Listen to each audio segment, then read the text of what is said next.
Hey there, I'm Mike Robinson with BlackHawk Paramotor USA. Today, I'm with the formidable Mike Gambrill. He is BlackHawk's service manager and shop manager. And today, he is going to show you, a person who has purchased an Intruder quad, how to put it together. Yep, I'm going to go through it. First, you're going to need a couple of just very basic hand tools to do this. A rubber mallet, a torque wrench. These can be purchased on Amazon for anywhere between 50 and 80 bucks. I like just the simple Craftsman one, and it needs to be in inch pounds. A 6mm and a 5mm Allen wrench, a pair of diagonal cutting pliers, a 13mm end wrench, a 3/8 drive or quarter drive, it doesn't matter, with an extension, so a ratchet with the extension. You'll need a 10mm deep well socket, a 13mm socket, and I like to use these Allen head sockets and stuff, and this one is a 6mm, and you'll be needing that along with a screwdriver. Later in the videos we're assembling the exhaust system and stuff, I'll explain the string more. It's just a very simple method of installing springs onto exhausts, but we'll cover that later. But if you have some nice solid shock cord of some type, will work fine.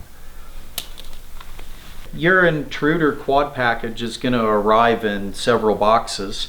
One box is going to contain the motor itself, and the motor assembly is really quite simple. All the electronics are hooked up and rubber mounted onto the front of the motor mount plate. Your throttle's already hooked up and stuff. There's literally only 3 wires that you have to hook up on this. It'll come with the exhaust system, so you'll have the exhaust pipe, the muffler, and the muffler springs. You're going to have the main fuel hose that runs from your fuel pump up to the fuel injector, the radiator. You're going to have 6 bolts in your prop plate to mount the propeller.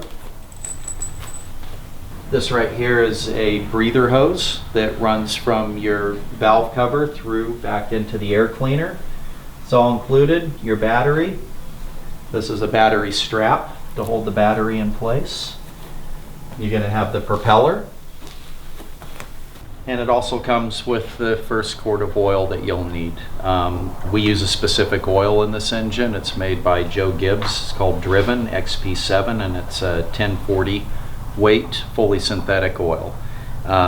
We recommend that you use this oil throughout the life of the engine. This is your main frame, and it'll come with the fuel tank already mounted. We've already assembled half of the cage. So anyways, this comes in 4 pieces, your Rhino cage does, and we'll jump into putting these together in a little bit. But our first mission is to actually get our motor onto the main frame. When your motor arrives inside the box, it's going to have this styrofoam. It's very handy for doing your assembly stuff. So if you lay the motor down, making sure that you don't have the throttle cable or any wiring or anything underneath, you can just go ahead and lay the motor down so that it's face down like this. That exposes where we're going to go ahead and mount the frame, which is right here. So all the bolts will be in place, and I'm going to make a note here. On the lower mounts, if you remove that bolt, you're going to find 3 washers under each side. So these 3 washers are going to be used possibly later on. They're included with this because we'll want to check our propeller track, and these will be what we use to shim either the propeller out or in. So at the moment we will leave these out because we don't know whether we're going to need to shim this or not. So you can just go ahead and set these down to the side and just go ahead and remove all the mounting bolts. There's also another set of washers up here, and that's in case we need to move shims from here to here. We can go ahead, and we have to have shims here obviously too.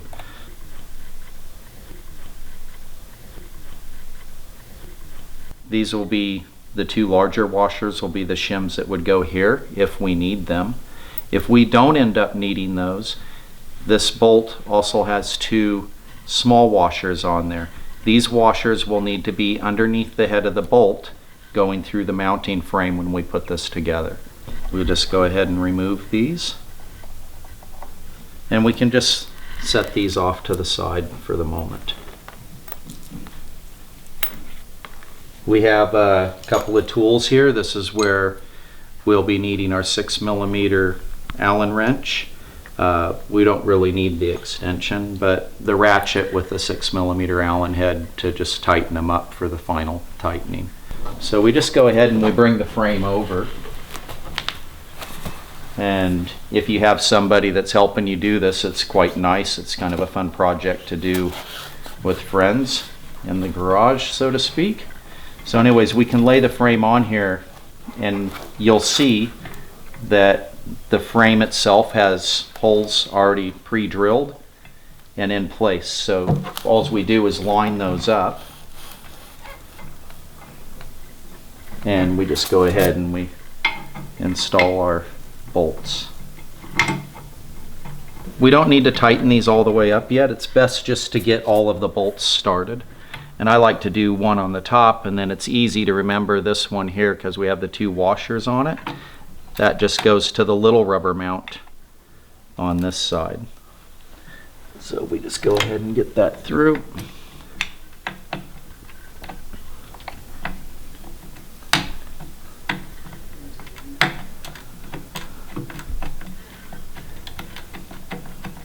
Get that started. Now that we have a couple in there, that kind of just holds things in place. And we just go ahead and we just get them all started.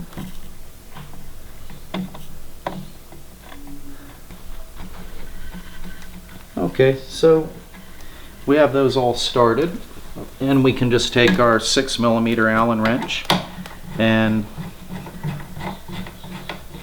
we'll tighten them up. At this stage, there's no need to really get them super tight. So what we want to do is just get this to where we can stand it up. Okay, so now that we've done that, we can take our shimming washers stuff and just kind of set those off to the side.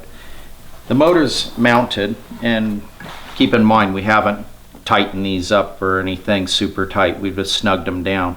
Because what we want to do is we want to find out where our propeller track is first before we go through and assemble the rest of this. So we'll go ahead and stand this up. And it's always good to have somebody give you a hand.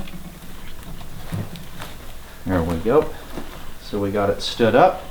And what we need to do now is we'll just go ahead and put the cage halves on, and we're going to go ahead and put the prop on, and we're just going to see where our propeller track is. Okay, so when you get your package, this is what the cage pieces will look like. There's 4 of them. They end up going together like this. Austin will go ahead and put these together real quick. Your lower one will always have this coming out. It'll look different. So anyways, Austin's went ahead and got this together. So now we have the cage halves together. Now we can go ahead and get those lined up, and your main frame will come with all the plugs in it, and then you'll see on the upper frame there will be one plug, and that attaches these two together. So this is where the rubber mallet will come in, and you'll just go ahead and tap these on. So you just go ahead and tap them in like that, and then do the same on the other side.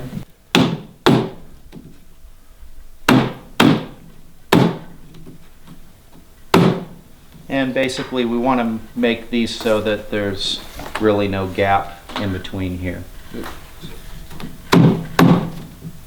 There, we're good.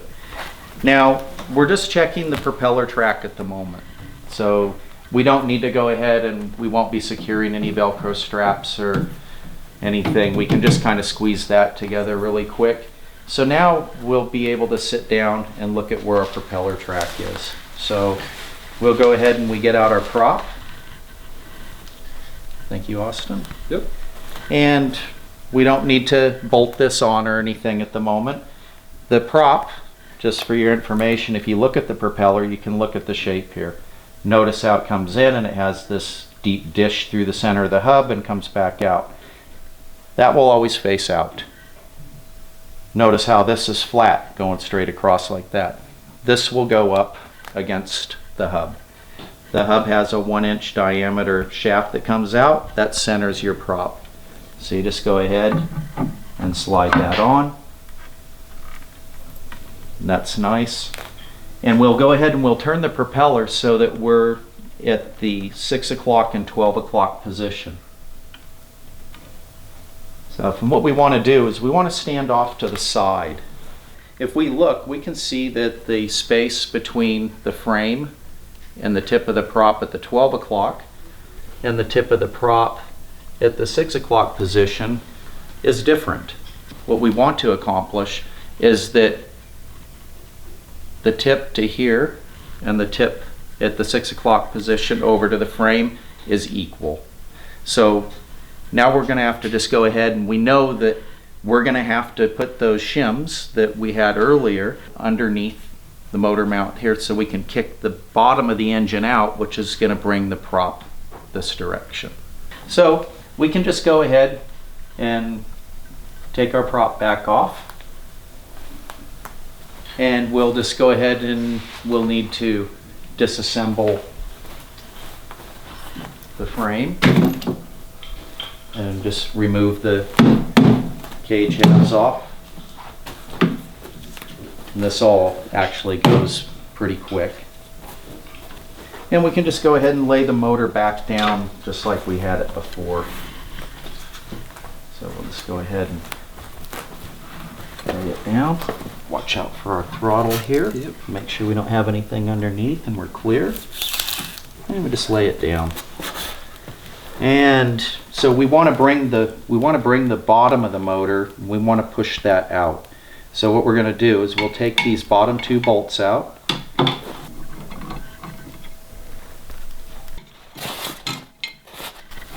We'll take those out, and since it's on the bottom and everything, we're going to use these larger shims that we got. I'm going to go ahead and go with all 3 because that was a fairly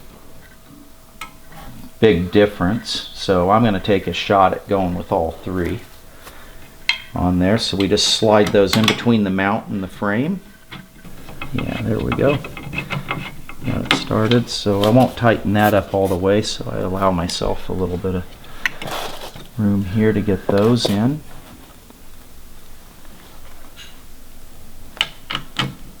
Okay, so I got both of those started and I got the shims installed, so I'll just go ahead and tighten these up again. And we'll go ahead and stand the motor back up. There we go. And we'll go ahead and get the cage halves installed again.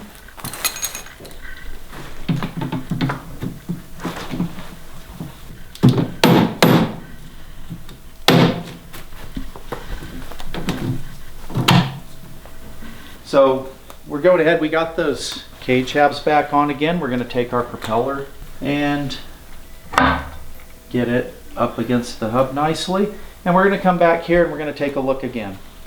We're looking at this and this is looking pretty good. So we're going to go ahead and put the prop plate and the bolts in. We're going to go ahead and tighten those down. And then we're going to go ahead and we're going to measure the distance and see how close we really are. We did the initial one just so we could see if there's any big movements. Now we're just going to check it with a little bit of fine tuning. Make sure that we have our prop track right. So we'll just go ahead, we got our prop plate on and we got our 6 bolts and we'll just go ahead and run those in. And we can just get them all started.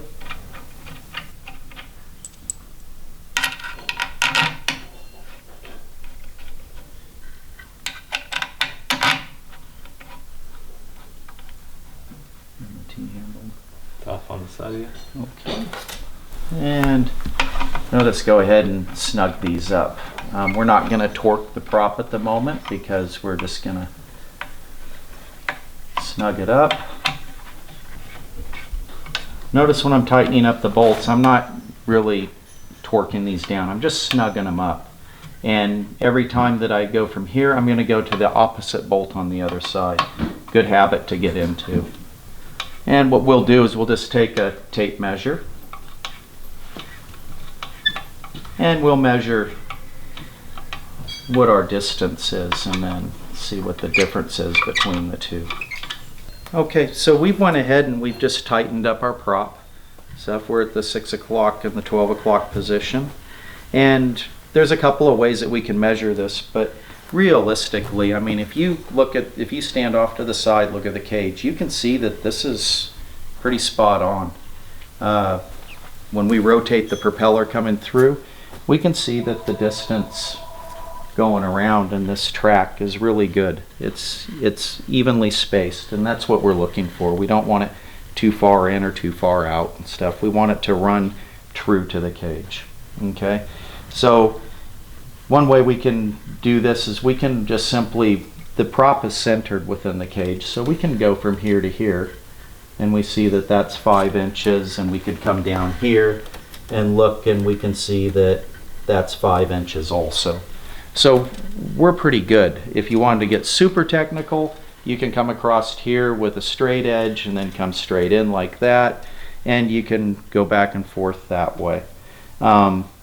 I'm quite happy with the 5 and 5 result, and as I turn the prop through and I stand and I look, I can see that the track is really nice.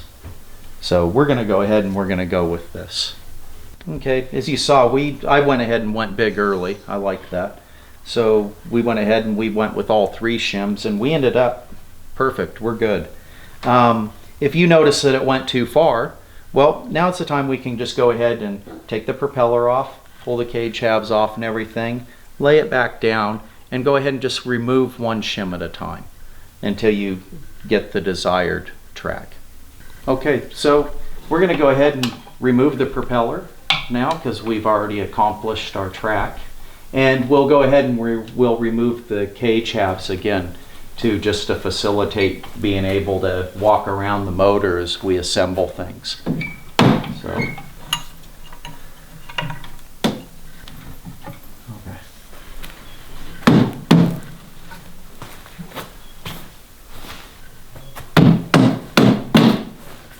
okay, so we've removed everything. Now what we want to do is just lay the motor back down because we're going to do a final torque on our engine mount bolts because we're happy with where the track is. Again, making sure that this is clear. So when we go ahead and we're going to tighten these up, what we want is a no load situation. So we don't want them hanging with a load on them because our torque isn't going to be very accurate. So what we'll do is we'll get this motor leveled up a little bit. We have our torque wrench with our 6mm Allen head. It's very important that this is in inch pounds, 130 inch pounds. While we torque our engine mount bolts, we'll want to hold on to our rubber mount because as we're turning it, the rubber mount is going to want to rotate also. And to an extent, it is going to rotate a little bit, but we want to hold it as firm as possible while we go ahead and do the torque on here. So we'll just go ahead and go it. And I've got Austin holding this for me, so that worked out really well. There's 130. And so that's 130. And we'll go ahead and come over to here. That's 130.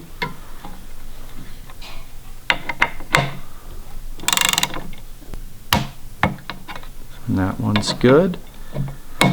And that one's good. So all of our motor mounts are torqued right now.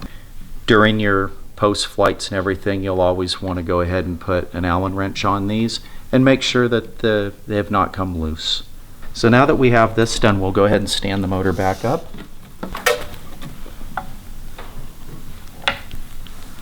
And you'll notice that the throttle has been wrapped around.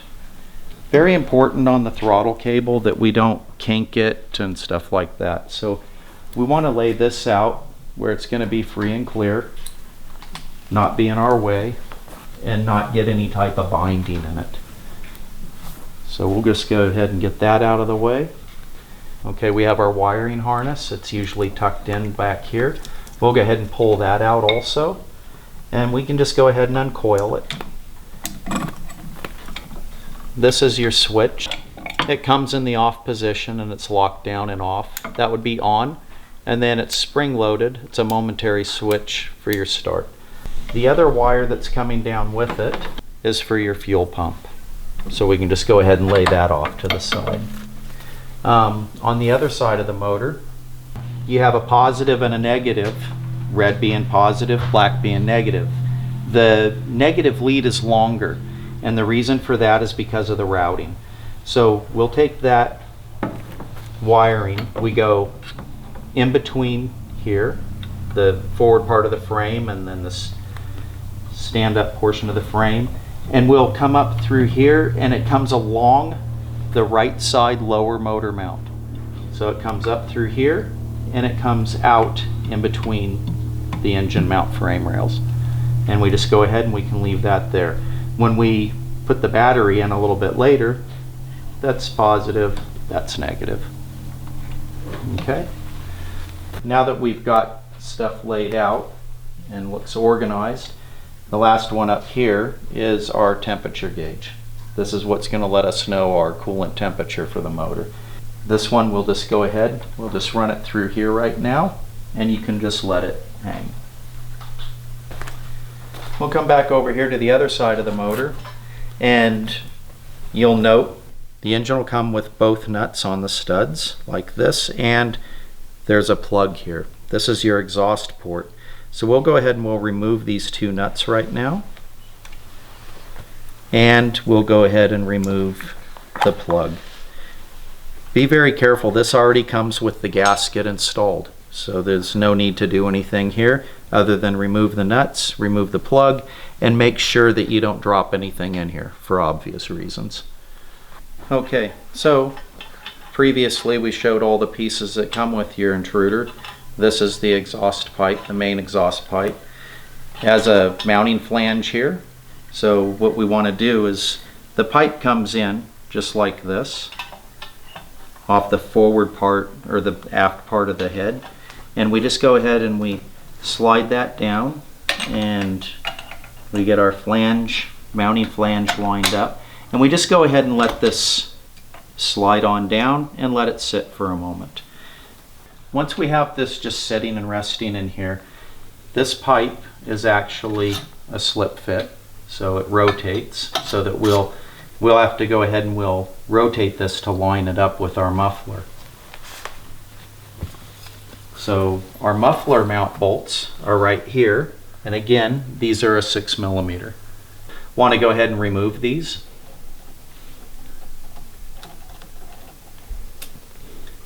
Careful not to lose the serrated lock washer. Then it has a large area washer. So we can just set these off to the side for now. By the way, this is Austin. He's our lead assembly mechanic here in the shop. So he's given me a hand today, but we do this. So the muffler, that's the exhaust where the gases go out. And again, this is going to be a slip fit for the pipe. So we can go ahead and we can hold this up here at the moment, and we can go ahead and slip the pipe in, and we can go ahead and maneuver this a little bit to where, there we go, to where everything lines up. And what we'll do is we'll just go ahead and start the bolts, and we'll just run them down finger tight. The idea is we just want to make sure that everything falls into place where it should be. And we might wiggle around a little bit. And I think what we need to do, Austin, is we have to come this way. There we go. Nope, that's good. All right, so I'm holding down on the exhaust flange, so this is nice and steady. And I'm down here. This is all nice and lined up. So we'll go ahead and we'll install the flange nuts here. And this is where we're going to need that 10mm deep well socket and an extension. So we'll just go ahead and run them down. Okay, these bolts are a high temperature self-locking nut, and the torque on these is not huge. So when we run these down, you're going to feel where the nut just comes to a stop. Once it comes to a stop, it stops. You stop. You don't need to crank on it.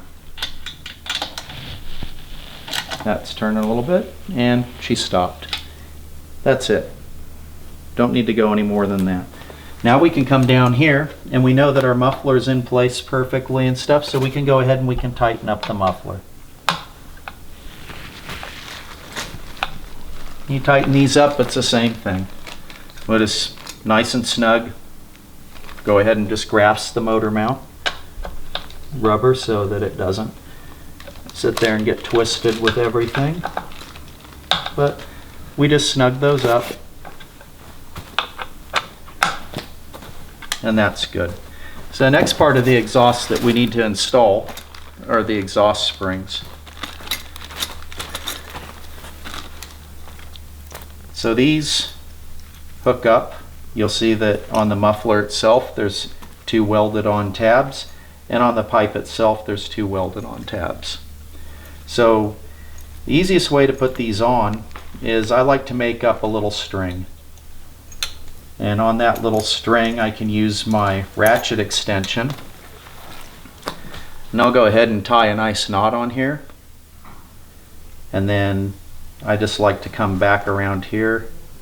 That way, as I hold on to this, it's like that. And I'm pretty solid right here. So I got the spring here. I can take my fingers here. I can pull that spring down and I can get it and just work it right over the nub. Now I've got the spring there, so that works very convenient. And I can just rotate it and it snaps right on, and then I can go ahead and remove the string. It's just a real simple way of doing springs. A lot of people like to take pliers and everything else. It becomes kind of a nightmare. But the little string trick works pretty well. So again, I'm going to do the other side the exact same way. And you just pop that out there. And our springs are attached. So if we want to put these facing downward, stuff just makes it easier to pop them on. Stuff, but there, our exhaust assembly is complete. So the next thing that we're going to do is go ahead and install the radiator. When you get your package and stuff, these brackets are all going to be folded inward. So all we need to simply do is bring the brackets out. This one will come up, and then this one with the bushing will come down. So on your radiator, this bushing is going to fit in between these 2 brackets. So what we'll do is just go ahead and we can remove the nut on the end here, remove the bushing, just go ahead and leave the bolt. So remove the bushing, we can go ahead and place that in between the bracket here. Just kind of look down through it and make sure that it's lined up so the bolt just slides right through. So our radiator cap is actually going to be placed up here. So we'll want to hold the radiator like this so that we have where the hoses mount onto it facing us. Now we'll go ahead and slide the bolt through, and you can just kind of hold that in place with one hand. It's not really that heavy or anything. And just go ahead and get the nuts started on it. So we got the nuts started. Now we can just simply come up this way, and our top radiator hose, that's the one with the temperature sensor right above your redrive pulley, we can just go ahead and slide that hose on. Now it just lets us holds itself in place, and we can go ahead and put these other brackets on. This upper bracket goes to the back part of the radiator right here. That bracket, you can't miss it, it's right here. And then you have the mount with the isolation mount. So we can just go ahead and turn the bolt out of there. There's a serrated lock washer on here, so just be sure to keep that on. Now we'll go ahead and we'll move that over, and we can put the bolt through the bracket. And the reason we've left things loose is so we can just move stuff around, get it lined up. So we put the bolt through there, line it up with our isolation mount, and then we can just go ahead and get that started. And that just threads on in. Just like that. And we don't need to tighten that right now. Then we can go ahead and we'll come around here to the forward portion of the radiator. And we're going to see another isolation mount with a bolt in it. And that's already pre-installed. And then we have the lower support bracket for the radiator right here. So we'll just go ahead and once more remove the pre-installed bolt, go through the bracket, and then into the isolation mount. So we can just go finger tight with that. Now the radiator is basically lined up as how it's just going to remain. So now we can go ahead and go through and tighten all of these. For the back ones, these require a 5mm. In your little toolkit that you get, there will be a little 5mm, or just go ahead and use a 5mm T-handled wrench if you have one. These work really well because when we get in here we don't have the clearance, so I just go ahead and use the 5. Just snug them up. Try not to get the isolation mount to rotate. Then we'll come on here to the forward one. So snug that one up. And then we can come over here to the back of the motor once more. On this lower isolation mount, it's yet again another 5mm, so we can go ahead and get our Allen wrench and go in through here, and we can tighten that one up.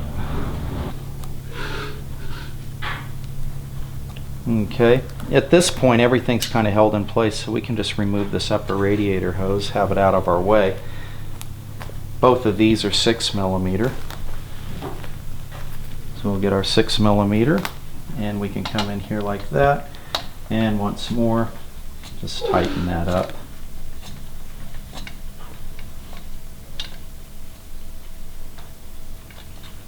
The other side here already comes tightened and stuff, but it's a good idea to double check it. I've already done that, so but this one you shouldn't need to tighten, but check it. So now our radiator is mounted here. Down below this mount here, some people think, uh-oh, something's wrong, this is slipping back and forth. It's designed to. It's on rubber bushings stuff, and it's just to help with the alignment and vibration. Now what we need to do is we need to tighten up our lower bracket with the bushing. So that's a 13mm, and then a 13mm socket on this side. And once more, we just tighten that up. Oh, we have that tightened up, and everything now becomes nice and sturdy the way it should. Next thing, all we have to do is our hoses are already in place, and we always put the hose clamps already on the hose, on your upper and lower hose, and it's pretty self-explanatory where they go. So you'll just go ahead and hook up your upper hose. You can come down here, hook up the lower hose. Just make sure that they get over that nice. Be nice and snug. And then these clamps are a little bit tightened up so that they don't slip off. We'll use our screwdriver, and we can just loosen these clamps up. Slide them on down. And you may have to loosen this quite a bit just to get it over the elbow piece there. And I think I got it. There we go. So we just want to, you'll see that there's a nice bulb here. That's just to help seal and lock in the hose, and we just want to be on this side of it.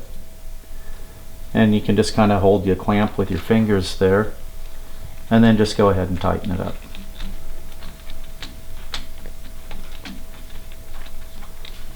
Okay, that's nice. And then we just repeat the same on the top.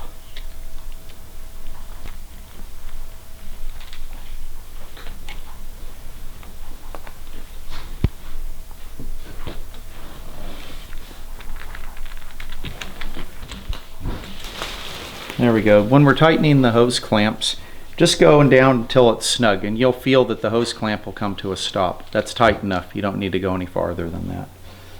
stuff. And now our radiator assembly is on. Okay, the next thing that we're going to do is install our air cleaner and our breathing crankcase ventilation system. So we put tape over the throttle body, and that's for obvious reasons. We don't want any foreign objects getting inside. So you can just go ahead and remove that from the intake of the throttle body. And then we have the air cleaner. So the air cleaner, you probably go ahead and just need to loosen up this clamp a little bit to make sure that we can just slide that right on. So if it sits like this, I like to put clamps to where I can easily get at them. So I'm just going to flip this one around really quick, and now I can just sit here off to the side and it's easy to get to from anywhere behind the motor. So I'm going to slide that on. It only goes, you can see the width of this and you can see the width of this. You're not going to slide it all the way to here. So we'll just go right up here to the end, have it lined up, and we'll just go ahead and turn this canted a little bit because we're going to have the breather hose running from the valve cover down into the air cleaner. So now I'll just go ahead and tighten up this hose clamp so we secure the air cleaner on there.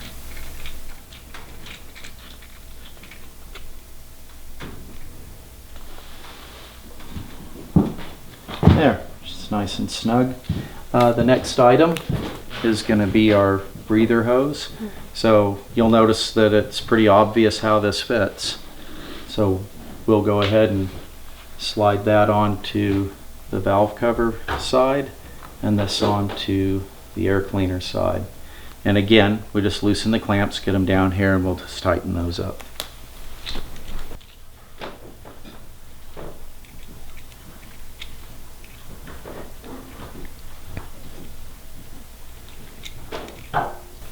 Okay, so we notice that's nice and secure.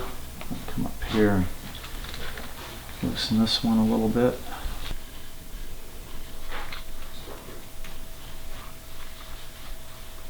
There, it's nice and tight, and I'll just bend that down a little bit.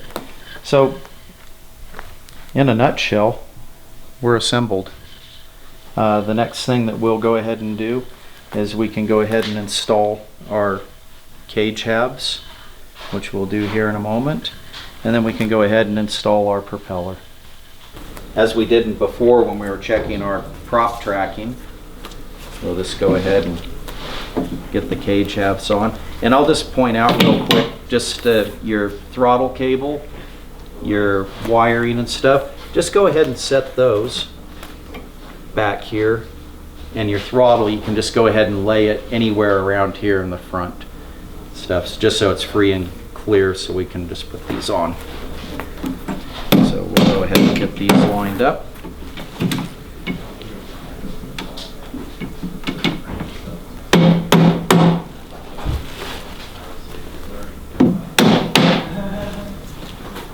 Perfect. So I'll get these all together. So now that we have the cage halves on, we'll go ahead and just install the Velcros really quick. Your Velcros are going to come with two that are embroidered with the BlackHawk logo. Those will go on the left and right side of the cage. The way these go on is pretty simple. With the fluffy side up, we'll go ahead and I just go around this top portion. Let's go ahead and run that down, and then I come underneath, over the top, go ahead and make sure that this is nice and firm, and I just like to give them a nice good pull. Come around and just let the Velcro do what it was designed to do, and you'll end up with the BlackHawk logo facing forward. The rest of the Velcro straps are all just black, and they're installed the same way. So we have a upper one, and then we have some down here, and we'll go from here over to the main frame.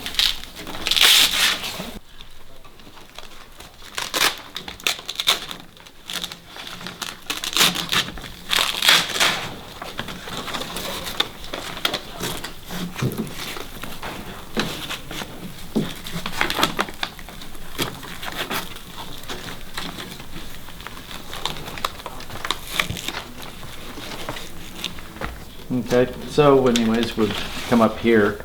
Up here is your handle, so we'll just come up here and run our Velcro straps through.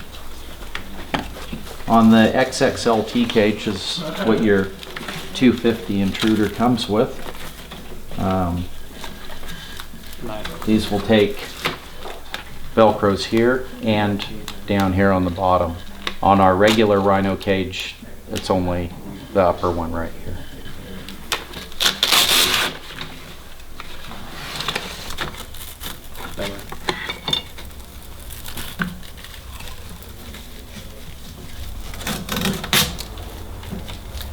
Okay, so all of our Velcros are installed, our cage is done.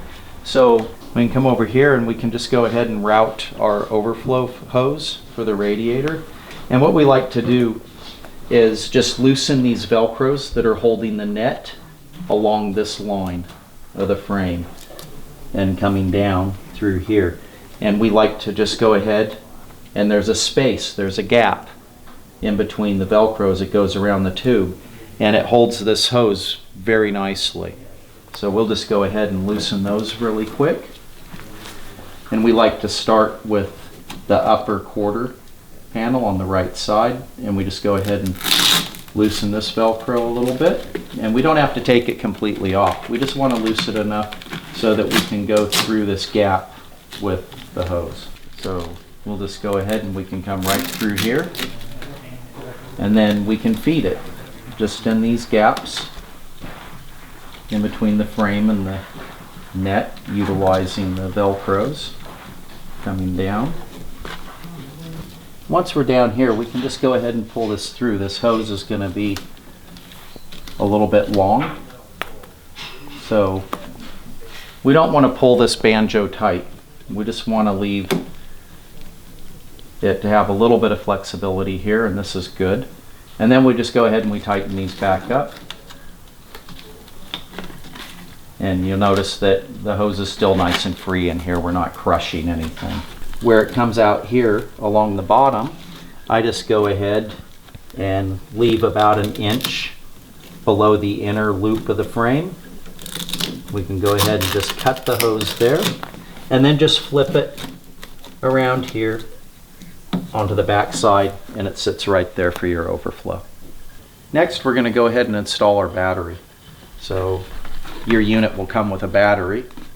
We just go ahead and remove it from the box, and your battery fits in between these two frame rails here.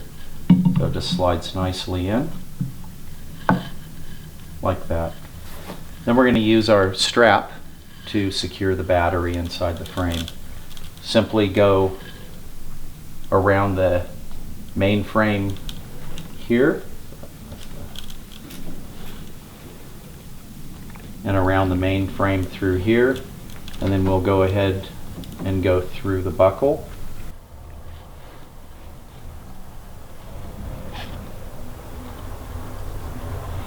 And an easy way to tighten these straps is once we're through like this on the buckle, we can go ahead and pull right here and get it nice and tight. Once we have it nice and tight, if you just put your finger over the top here, and then you can just go ahead and pull through the excess, and it's nice and the battery's secure. Your excess that you have here, if you were to cut this off and then when you go to take the battery on and off, you're going to have a hard time getting that extra amount that you need there to go ahead and get it tightened up. So what you can do here is just a couple of S-loops like that, and then you can take a tie wrap and just going through, and then we can secure the excess like that.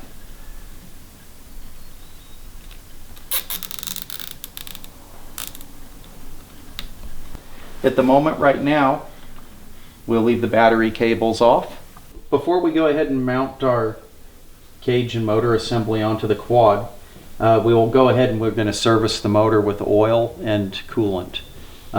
It's very important that the motor is actually sitting level, so it's kind of nice to do it before we actually put it onto the quad, because when we put it onto the quad it's actually going to be tilted forward just a hair. So anyways, on here we have a sight glass that's located here at the bottom right hand side of the motor, and what we're going to do is we're going to fill this up while it's sitting level until we have just a bubble basically at the top of the sight glass. And this engine holds almost a quart, not quite a quart of oil. So we'll go ahead and service it to there. Austin's going to go ahead and remove the oil cap, which is located right here at the top of the valve cover. So we'll go ahead and remove the oil cap. Have a nice clean funnel. Make sure your funnel's nice and clean. And then we'll go ahead and add oil.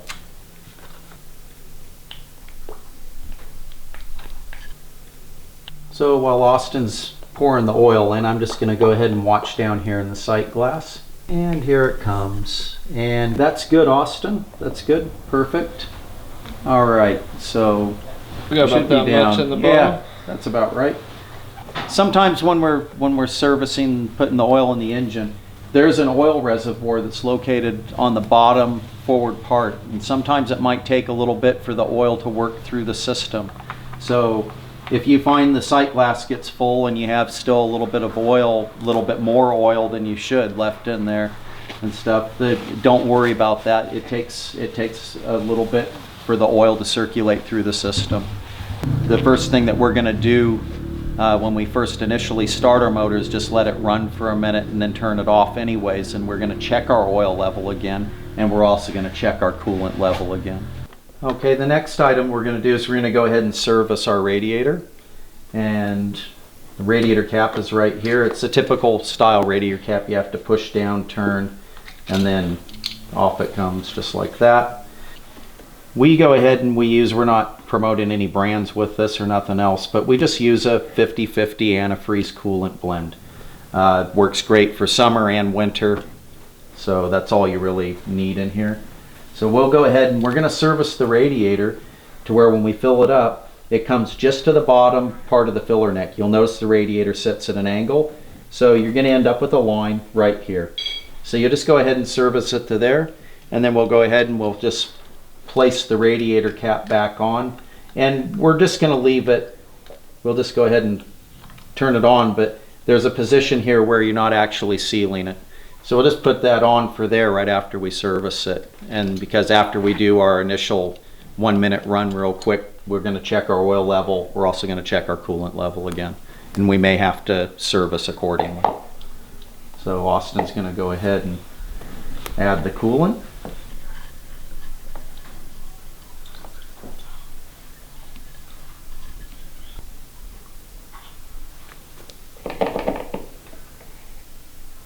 Yeah, and that's good. Looks good. So now we went ahead and we've serviced our motor for right now, so it'll be ready for its just first initial start. Set there. Now, next item we're going to go ahead and do is just installing our motor and frame assembly onto the quad. We have a very good assembly video on the quad and all that, so we're not going to really get involved with that. But we are going to be involved a little bit with mounting this onto the quad and then the placement of some other items. So we'll go ahead and get started on that one. So we've already got this per the assembly video for the quad, so it's ready to go. So we're just going to go ahead and set it on there.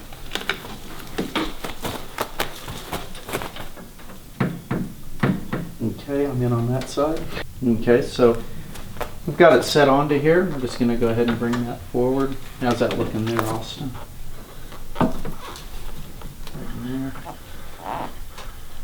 Okay. So on our quad assembly video, it actually shows how to measure out the clamps and how to get our proper angle set up on the cage so that we end up with the prop blast actually going over the wing rather than directly into the wing. That's all covered in our quad assembly video. What I really want to concentrate is mainly on the specific for this motor, because there is a couple of things that's very different compared to our other motors, such as the Air Max. So we've already went ahead and we've installed this. Austin's just finishing up tightening up some clamps. For us, our battery, everything's already installed. So we have the cables, they're up here in front, but we haven't hooked any of those up yet. On this side of the motor is where we'll go ahead and we're going to install our starter switch and our fuel pump. So we'll go ahead and just roll this back a little bit. And then let's go ahead and turn this off to the side a little bit, like that. All right. So we've got our throttle right here, and we're just going to go ahead and we can use the Velcro just to hold it up out of our way. And we'll get into routing this in a little bit, but for now we just want to keep it out of the way. The next item that we're going to cover is installation of your fuel pump. When you get your fuel pump, it's going to have some tie wraps with some standoffs on them. It's also going to have your fuel hoses are already attached, and we've written on there where they go. So it should be fairly self-explanatory. Now, there's a lot of questions about these fuel pumps, so this is why I want to pay a little bit of attention to this one. If you hold it just like this, like I have it in my hand right now, this is the outlet. And notice that the outlet is sitting on top like this. If we go directly back, this right here is our pressure return line, and our pressure return line goes back to the top of the fuel tank. And then at the bottom, this fitting right here is our inlet from the fuel tank. Okay, so as I'm holding this pump, we will take this and we will go right into here, and we will secure the bottom two tie wraps with the standoffs to the main frame of the quad. And we're lining up the fuel inlet line with the center bottom of the fuel tank. You'll see that there's a nipple that comes off the bottom. That's the fuel inlet, this upper one. You'll see a nipple on the top of the fuel tank. That's where your fuel return line goes. And then the black hose that comes with it also has a quick disconnect fitting which attaches to the outlet of the fuel pump and will run all the way up and into the fuel injector nozzle on the throttle body. It's important that we mount the fuel pump exactly as I'm showing here. The inlet of the fuel pump needs to be sitting level with the bottom of the fuel tank. This fuel pump is not designed to draw fuel up. It's gravity fed. So having said that, we'll go ahead and take our tie wrap. So we come around the bottom of the main frame of the quad. Okay. And I get that tie wrap with the standoff coming around.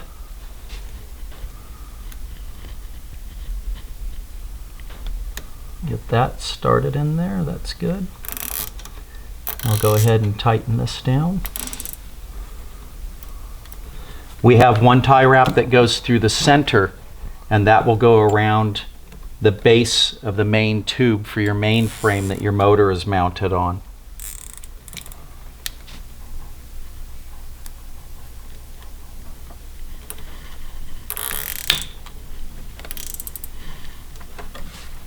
So we want to snug these down pretty tight. And you'll note when it's nice and tight, that holds the fuel pump pretty good, and it also acts like a bit of a shock absorber there. And if you look across here, our fuel inlet is level with the bottom of the fuel tank. So what we'll do is we go ahead and we just go ahead and clip the ends of the tie wraps off, and we're set. So our return line, remember that's the one that's here on the top, goes up and plugs in. Now this fuel line is actually a little bit long. We've done that on purpose so that you can go ahead and route it to where you can have a tie wrap here and then onto here, and then the supplied clamp that comes with it will go right over the top and hold it in place. Same with mounting to the base of the fuel tank for your inlet. And then we'll take your outlet line, the pressure line that goes up to the injector nozzle. We don't want to connect this yet because we're going to have to go through the procedure of bleeding the fuel pump. But we do, and that comes with a clamp on it already. I'll run that up there to the top. So we can just go ahead and we'll plug that in just like that to the front of the fuel pump. Now the fuel pump gets its power from this wire. So this is the power cord for the fuel pump. What you'll do is the receptacle for it on the fuel pump will be facing outboard, and you'll have to plug it in from the bottom. That's another showing sign that you have the fuel pump installed correctly. So we'll go in between our mounts here, and then the fuel pump power wire simply connects that way. Then what you can do is you can take tie wraps and just go around the frame right here to hold the wiring in place. With your main fuel line coming up, it will be the same thing. You can go ahead and place a tie wrap going up. I like to run the fuel line in between the Velcro strap that secures your cage half to the main frame because it's just a natural path for it and keeps it from going anywhere where you don't want it. So once we've accomplished that, we have our starter switch. So once more, we've left some length here so that you have the freedom to put the starter switch wherever you would like to, where it's comfortable for you. What we do suggest with this is that you put it somewhere where you can easily have access to it, but at the same time not have any wiring that gets close to the ground or anything like that. So if you wanted to, you could actually mount it up here. We like to mount it right here. This is our throttle side, our throttle hand. When you're sitting in the seat, this is easy to get to.